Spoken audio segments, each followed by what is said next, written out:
আমার trust level এমন জায়গায় গিয়ে দাঁড়াইছে এখন যে আমি কাউকে এখন ট্রাস্ট করি না। ট্রাস্ট জোনটা আমি অনেক আগেই হারায় ফেলছি। এখন আমার লাইফে যদি কোনো ভালো মানুষ আসে, আমার সমস্যা হচ্ছে সে তো ভালো কেন? তার ভালো হওয়ার পিছনে কারণটা কি? সে যদি এখন আমাকে ফেসবুক পাসওয়ার্ড, ইনস্টাগ্রাম পাসওয়ার্ড, সে যদি তার সব পাসওয়ার্ড আমাকে দিয়ে দেয়, তারপর আমার মনে হবে তার আরেকটা আইডিয়া আছে। সে যদি আমাকে কথা সত্য কথাও বলে, তারপর আমার মনে হচ্ছে ওই সত্যের পিছনে কোনো সত্য আছে।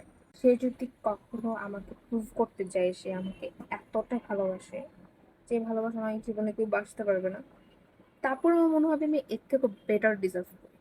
ধরো সে আমাকে অনেক ফ্রিডম দিল, ব্যাপারটা হচ্ছে কেন দিল?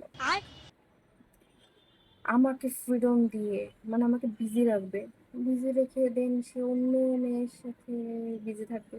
মানে একটা ছেলে পজিটিভ হলেও সমস্যা, নেগেটিভ হলেও সমস্যা। নেগেটিভ হলেও মনে হবে সে নেগেটিভ, সে পজিটিভ হলেও মনে হবে আমার নেগেটিভ।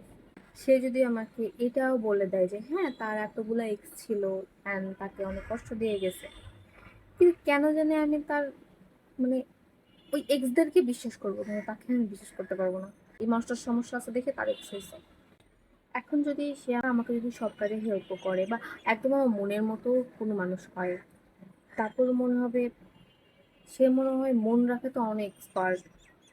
আমি ছাড়াও আরো অনেক মনের, সরি, আমি ছাড়াও অনেক মেয়ের মন সে রেখে রেখে চলতেছে সারাদিন।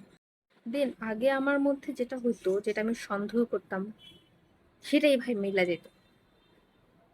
আর এখন আমি সবকিছুতে সন্দেহ করি। এখন আমি নিজেকেও সন্দেহ করি যে আমি যা যা মানে আমার সিক্স সেন্স যা বলতেছে তা কি আসলে সঠিক। আমার সিক্স সেন্স কি এতই প্রখর হয়ে গেছে যে কাউরেই ট্রাস্ট করে না?